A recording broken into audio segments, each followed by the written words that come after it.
नमस्कार दर्शकों, बात आज की चैनल के कार्यक्रम टॉप 10 में आपका स्वागत है। मैं हूं निपुण भार्गव और पेश है अभी तक की 10 बड़ी खबरें। उत्तराखंड के रुद्रप्रयाग में अलकनंदा ने रौद्र रूप ले लिया है। चंबा के चुराहा उपमंडल में रविवार सुबह करीब 9 बजे बादल फटने से कटवाड़ नाले में अचानक बाढ़ आ गई, जिसमें एक पुल बहने से 3 पंचायतों का संपर्क चुराहा उपमंडल से कट गया है। कांगड़ा के जवाली में निर्मित पुल का एक छोर धंसने से सड़क बंद हो गई। वहीं ऊना में एक कंपनी में जल भराव के कारण फंसे 45 कर्मियों को किसी तरह निकाल लिया गया है, लेकिन कल शाम से हो रही बारिश से बचाव कार्य में बाधा आ रही है। प्रधानमंत्री नरेंद्र मोदी 4 दिनों के ब्राजील दौरे पर हैं। वहां उन्होंने ब्रिक्स देशों के शिखर सम्मेलन में हिस्सा लिया। साथ ही उन्होंने कई अहम द्विपक्षीय बैठकों में भी भाग लिया है। ब्रिक्स सम्मेलन में 10 साझेदार देशों का सदस्य के रूप में स्वागत किया गया।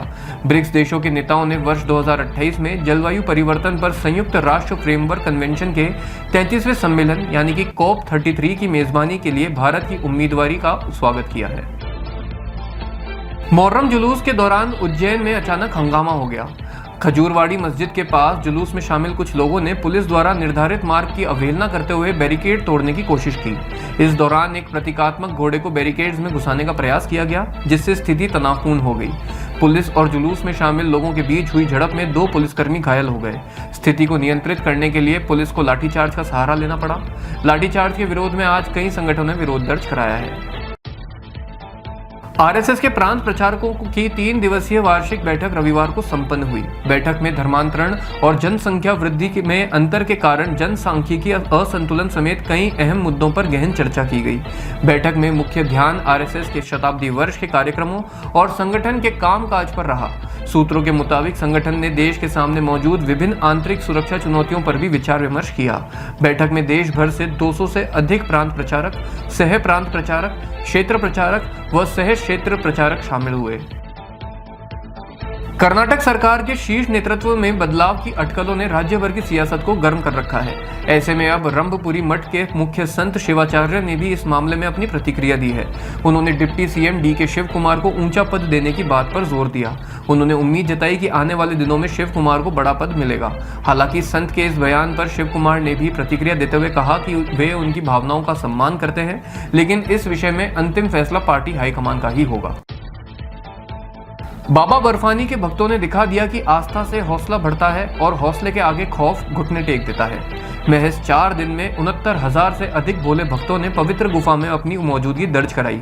हर रोज ये संख्या बढ़ रही है और आने वाले समय में इसके और बढ़ने के आसार हैं। इसको देखते हुए टोकन और पंजीकरण कोटा व काउंटर भी बढ़ा दिए गए हैं।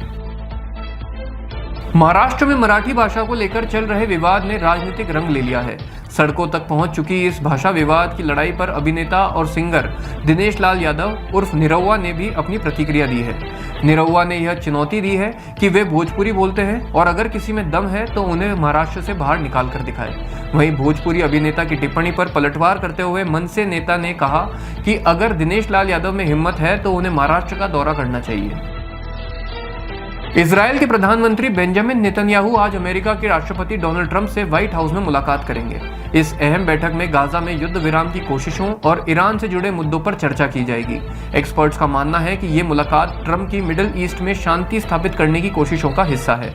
सीनियर सलाहकार और centre for strategic and international studies यानी कि CSIS की मिडिल ईस्ट डायरेक्टर मोना याकूबियन ने बताया कि डोनाल्ड ट्रंप गाजा में सीज फायर को प्राथमिकता दे रहे हैं और ये मुद्दा दोनों नेताओं की मीटिंग में सबसे ऊपर रहेगा। उन्होंने कहा कि ट्रंप कई दिनों से इस दिशा में संकेत दे रहे हैं। अमेरिका के टेक्सास में भारी बारिश के बाद ग्वाडालूप नदी में आई अचानक बाढ़ से अब तक 80 लोगों की जान जा चुकी है। अकेले केयर काउंटी में बाढ़ से 68 लोगों की मौत हो चुकी है। वहीं समर कैंप की 11 लड़कियां अभी भी लापता हैं। बचाव दल ने पहले 36 घंटों में 850 से ज्यादा लोगों को बचाया है। केयर काउंटी के शेरिफ लैरी लीथा ने बताया कि बचाव दल को शनिवार दोपहर से 16 शव और मिले हैं, जिससे केयर काउंटी में मरने वालों की कुल संख्या 68 पहुंच गई है। उन्होंने बताया कि काउंटी में बाढ़ से मरने वालों में 40 वयस्क और 28 बच्चे शामिल हैं। देश भर में लोन ऐप का जाल फैलाकर 750 करोड़ रुपए से अधिक की ठगी करने के आरोपी सीए अभिषेक अग्रवाल को दिल्ली में इंदिरा गांधी अंतर्राष्ट्रीय हवाई अड्डे से गिरफ्तार किया गया है।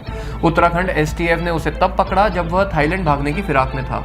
आरोपी ने चीनी नागरिकों के साथ मिलकर कई शेल कंपनियां बनाई और फर्जी लोन ऐप के जरिए ठगी की।